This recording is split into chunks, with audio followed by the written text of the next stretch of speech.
Hello and welcome back to Getting to Know You, an Owners Club exclusive podcast. Today, our featured guest is Chad Choquette. Before we get started, I just want to remind our viewers to hit subscribe, please, right now, right here. Hit like on this video so that it keeps your subscription active in my YouTube series. Appreciate your support. Chad, tell us a little bit about yourself. I am originally from New Hampshire, so I grew up in the middle of nowhere in the woods. Now I live in the big town of Greenville, South Carolina, which to me is rather large. To my wife is not so big because she grew up in Dallas. I'm married and have 4 kids, which keeps us very busy. We're very active with our church community because our families don't live here. They're our family locally. I went to college in Florida, went overseas, worked at a Christian camp in North Carolina for a little bit, and I was finishing up there and texted all my friends in Greenville and all my friends in Pensacola, Florida, when I said, whoever finds me a place to live and a job first, I'm moving there. And Greenville won. So that's why I'm here. I'm stuck here because of that. It's good some days and not so good some other days. It's a Are little you hot still for me. friends with the person who found it for you? No, well, yes, sort of. One person found me a job, and I don't even remember who the other person who found me a place to live was. But the person who found me a job, I'm friends with her sometimes. Like I see her occasionally because she still lives around town, but I don't really talk to her very much. And the guy who I rented a room from, I ended up being one of his web developers for several years after that. It's interesting to see how the connections come back full circle. Sounds like you have pretty good friends. Oh yeah, they're really great. I've had a lot of different circles of friends. I've noticed that throughout life. The people you think you'd know based on what you've read in books or what you see on TV or the way society used to work, you'd know people for a really long time. But I found that I knew people in chunks of my early life and high school and then college. And the amount of people that I talked to from any of those sort of sections are, relatively few. I don't talk to anybody from high school.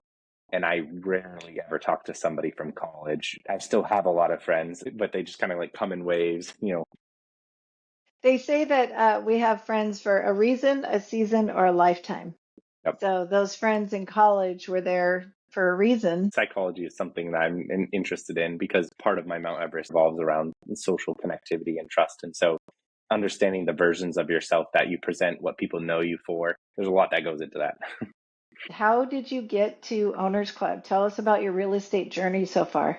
I grew up around new construction homes and renovating homes because my dad did that. He ran a new construction company building custom homes. And then I didn't really do any of that through college. I was a web development degree or graphic design, and I was a full stack web developer for about 15 years. And during that time, after I moved to Greenville and got our first house, I did the live-in flip. So we've been in real estate for about 10 years doing live-in flips, and then we flipped some houses on the side. And a lot of the stuff that we did in real estate was for utilitarian purposes. I knew that the value of our house increased, then we could recapture that value tax-free if we sold every 2 years. And then we flipped a house on the side when we didn't find one to move into. We were in an apartment for a time. We get to the house that we're in now. And one of the new questions that came up was I was making better money as a web developer than my first job, but it wasn't enough to afford. Some of our family would like to go on vacation, and they would always pick the most expensive places to go. And I'm like, we can't afford that. That's outside of our budget. And I realized I know how to buy houses. I can't afford to go on vacation, but I can buy a house for some reason. I knew about Airbnbs, and we stayed at Airbnbs. And I was like, what if we just bought an Airbnb? And that's really what kicked off the full-on real estate investing. 2020 is when we moved into the house we're now. And every time I saw my neighbor, he was like, oh, I have a condo on Lake Kiwi. I was like, well, if you ever sell your house, I'll buy it.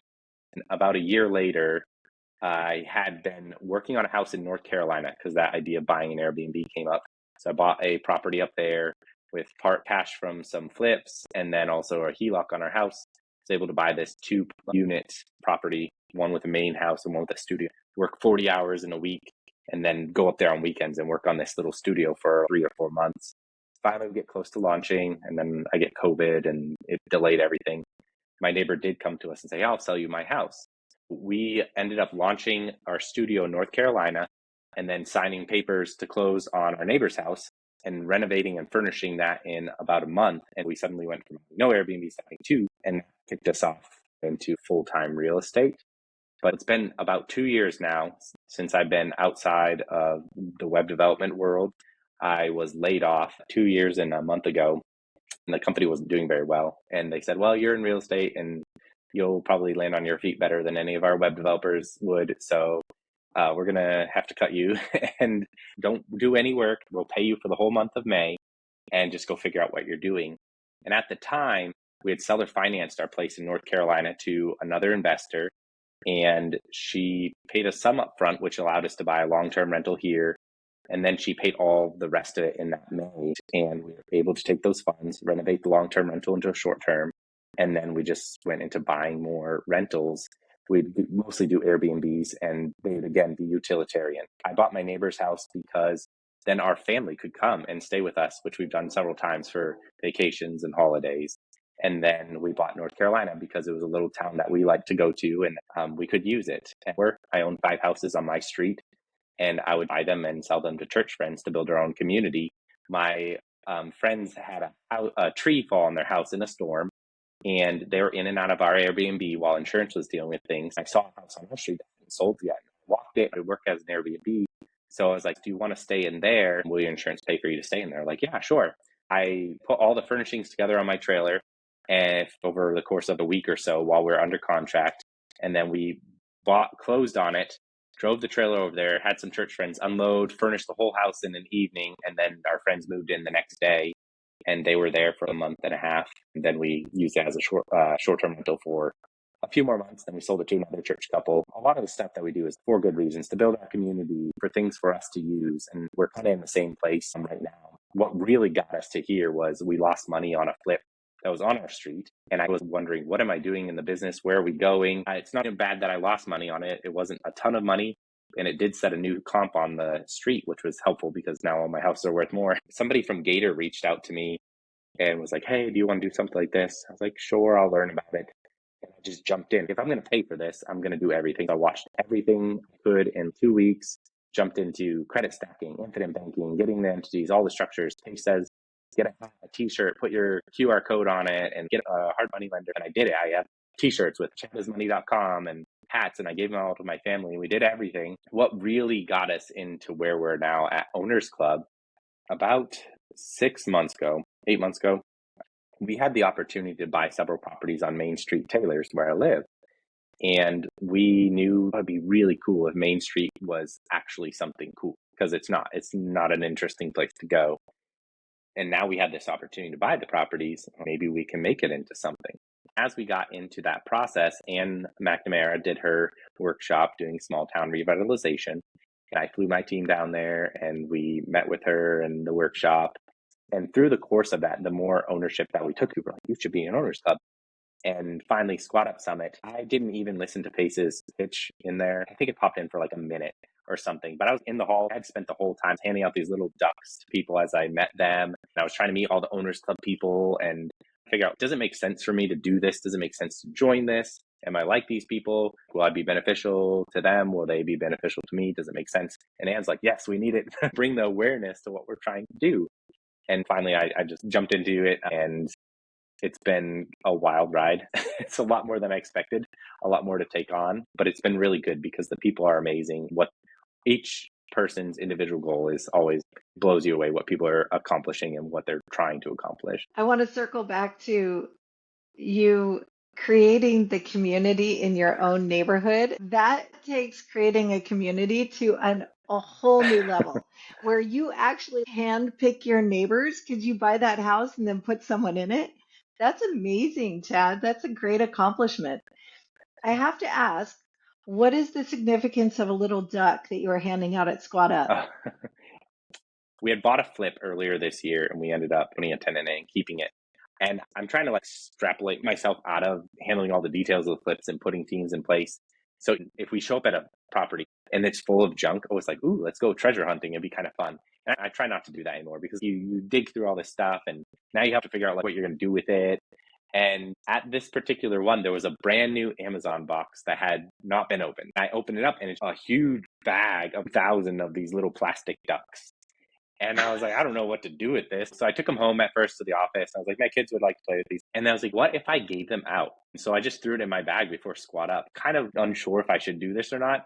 And then I just walked around with them in my pockets. And every time I talked to somebody after I meet them, I'd be like, here's a token of our friendship. And I'd hand them one of these. And their reactions were always hilarious. I did give one to Matt Sorensen at Squat Up. But I didn't give one to Pacer Jamil because I talked with them in person. But then finally at Dealmaker, I was able to give them there. So it's just a way that people can remember me and make that impression and impact. That's incredible. Another man's junk is another man's treasure. What a unique way to share those little ducks with as many as you can. Did you keep count of how many you gave away? Well, I gave away the entire original bag. I think I said it was 2,000. It was actually like 800.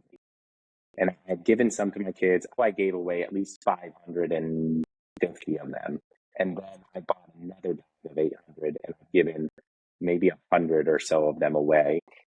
They go I fast when love you're it. in those big groups. So if you're listening and you were at Squat Up and you were fortunate enough to receive a duck from this man, I want you to comment duck below with maybe That's like a right. little yellow heart emoji or something, or duck emoji, right? Let's see how many people. We should have 600. We have 600 ducks out there. I love Yep. that. That's sweet. So you were asking people if you should join. You still weren't sure. What was the pivotal moment that made you leap? I believe two things. One is that I was already in Dan Martell's business coaching program. And I've since stopped just because I can't take on the amount of education and coaching that both programs offer. Not that they're at odds at all, but it's just a lot when you are still putting together the processes in your business and you're not buying all of your time back yet. But I could see where those people were going and what kind of things they could bring to the community there. And I knew it was going to be the same thing in Owners Club because I had already been through Gator. I saw Sub 2 and I could see there was a difference. It's getting in the right room, and you want a self-curating room. I'm going to tell this story, and I've told it to several Owners Club people. I don't want to throw a bunch of people under the bus. I apologize in advance to my friends, but you were there. There was this secret door at the Squat Up Summit that opened in the evenings. I'd never seen this before. I was having a call, and this door just opens on this wall, and I heard some noise coming from down there. So I sneak down there, and there's some people walking in this room. So I just left. I just maybe I'm not supposed to be here. The next night, I was hanging out with Owners Club people, and a lot of them were congregating outside that area. The door had just opened, and they're all hanging out there. And there's another guy, Brandon. He kind of manages, I think, several people, Owners Club events and things like that. And he's there with all these Owners Club members too. And he's like, "What are you doing here?" And I was like, "I'm just hanging out with all my Owners Club friends." And he's like, "If you wait, maybe I can get you in." I was like, "Okay." So they had a private invite to this speakeasy that was underground. That was also one of the moments that made me join Owners Club. I went down there and there were a lot of Owners Club members who were not renewing. I think that was primarily who was down there. I've seen this in Gator, I've seen this in Sub 2 Owners Club, and in a lot of other programs that I'm in where there's that sense of regret that you paid the money, you joined the thing, and you didn't really do anything with it, or you decided that it wasn't for you, or whatever it is. And so trying to convince themselves that it's right decision to leave, but also sure, I don't want to be that person no matter what you do. Make sure you're in the right room. And it also proved to me that the room is self-curating. There's a substantial cost to being in it, but you also have to do stuff or it doesn't make sense for you to be there. And you want to get to that point where it's only people who are meant to be there, only people who are trying to be there are going to be there. And those are the people you want to be around. People say FOMO is fear of missing out. I actually think it's more accurate to say feelings of missing out because something is going on and you're not a part of it. And it's I'm not going to renew. I'm going to justify it here. However, I really still want to be in that room. Was that kind of what you were experiencing in that speakeasy?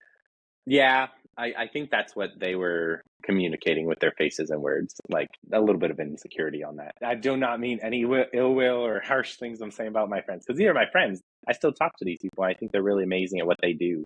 And maybe the time will come back for them to be part of it. They always have the opportunity to step back in that room next year when it's a better fit or they feel that they want to. There's no right or wrong here. They're not good, bad, or otherwise for being in Owners Club or out of Owners Club. We're all just blessed to be under the PACE umbrella. And it's just at what level you want to play this year. I have dear friends that also didn't renew, and I miss them in this room. And I hope that they'll come back next year or the year Yeah. after. It's just really fun to do business and be in business with your friends. And Yeah. that's really what Owners Club has become. It's a community of friendships. Yep. We just Exactly. happen to make money together. So up until Dealmaker and a little bit past that, I was raising capital, and what I presented at Dealmaker was a 36-hole miniature golf course and a pizza restaurant. And we were planning on redeveloping and revitalizing our small town because we're like really poised for it. We own 6 properties. We have a coaching and business partnership program. I'm one of the teachers there. I teach business credit, lending, and tax structure. The other partners teach mindset, land flipping, systems, negotiations, and things like that. We own private office spaces, which I'm in one of them, several other rentals and stuff. And our plan was to build 4 miles of walking trails and 6 major community hubs, with this entertainment venue being one of those. And my primary reason for it was I would get out after church. I want to hang out with my friends.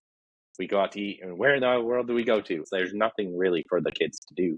I'm not going to say, hey, let's go eat at that entertainment venue. I wanted to curate a place that was something for people to do with a play structure, mini golf for different ages, and really good food. So that was what we were raising capital for, the startup of revitalizing this town. We're even negotiating with a 700,000 square foot textile mill and to redevelop that. But then there was this moment several weeks ago talking with Anne and our small town redevelopment team, and we're like, really, we need money. We need cash flows. We need balance sheet. We retargeted everything. And I put a lot of the projects on hold because Anne sat down with me and she's done these development things. And she's like, you can't structure your deal this way where you come in as the landlord and the tenant in multiple fronts and do new construction and 2 business startups. Like, it just doesn't work that way unless you already have a huge balance sheet and you can pull that off. You have to bring in some other developers. And that got me thinking. I was like, okay, I'm not in the place to pull off an entire redevelopment myself, because we got a lot of questions like, who are you? That was the first question. Like, we love what this is. Everything in the market said it. I'd have neighbors walk up to me and be like, I want to give you $500 to make this happen because I want this. And it was really nice. And we understood that there's a need for it. But then people were like, I love this, but I have no clue who you are. Like, have you done anything big? Where are you from? And it's like, no, I haven't done any of this stuff. And I just live here. So I own a bunch of stuff. I'm in the short-term rental business, and my business coach and my wife and everybody was just like, you're already making money, do this. Why don't you just do more of it? So I'm buying Airbnbs, 0 entry, sub 2 or more method where I get paid at closing, primarily in the Southeast and major tourist markets or in Greenville County. But I'm also open in anything in Greenville County. Airbnbs outside of the entire Southeast also interest me if I can get paid at closing or not enter with a big fee. We closed on one last week. A friend brought it to me and she's like, do you want this? It's a 0 entry sub 2. So we closed on the easiest transaction I've ever done. I still haven't even paid for it, which is weird, but I signed all the documents and we transferred it over. We're already taking bookings in Gatlinburg. We have a 5-bedroom house. I'm going to fly up there on Wednesday. Our pilot's going to bring us up and we'll go check it out, change out some door locks and stuff. But yeah, I'm looking for more Airbnbs. You said it was a 0 entry, but you haven't paid for it yet. Can you share a little bit on that? So the number breakdown is they wanted 760,000, and the guy who owns it actually sub-2'd it from another person several years ago. But the problem is the guy who now owns it moved to Thailand and just can't manage it because of the time difference. It's a pain in the neck. I understand that. We took over sub 2, so it's 570,000 for the loan, and I talked them down from 760 to 700. So it's a balloon in 7 years of the remaining equity, and there's no payments. So that's the way it works. The thing that I need to pay for is closing costs like title and stuff, and I haven't been sent an invoice or any bill on that. So I need to check in on that. Yeah, maybe it's totally scot-free. Who knows? Who knows? They so desperately need to get rid of it. Yeah. So, how many do you have total right now that you Yeah, oversee? I own 3 Airbnb properties. One of them has 2 units on it. And then we used to own 3 others, but have since sold them off. We have a good system set up where we're looking to scale, and we've been negotiating with a lot right now. My next question, and I think I know the answer to this, how can someone bring value to you? I would Yes. assume bringing you these 0 entry deals and Morby Yes, methods to expand your portfolio and scale. absolutely. That'd be the number one way. The number 2 is my small town revitalization team. We're focusing on pad splits in Orlando, Florida. So we're looking for ones where that makes sense for us. We have the buy box page still coming. And then the other thing is I do teach the business credit lending and tax structure stuff. And I'm involved heavily in helping people get business credit, liquidating and lending, and putting those funds to use. And if people want to be involved in that, I'm happy to always take more people in that. That helps me and helps them get people more into credit and then also lending. I will put your link in our show notes. Can you point out a couple links people should focus on if they're going to bring you value? My website, Chad Choquette. The only thing I don't think is directly on there are my calculators. I have Morby calculators where you can type in the property. I tell you how to underwrite and put in some numbers, and then you'll tell you the offer. You can just copy and paste it right back to the agent and then hit send to Chad, and it hits my Go High level directly. That's very clever. What a huge value add for anyone who gets on your website. I'm going to jump on your website because now I'm super curious. If you're watching this, hit subscribe, give us a like. If you got a duck at Squad Up, put a duck emoji in the comments. Give Chad some love and reach out and bring him some value. Let's do some deals together. Thank you, Chad. Welcome.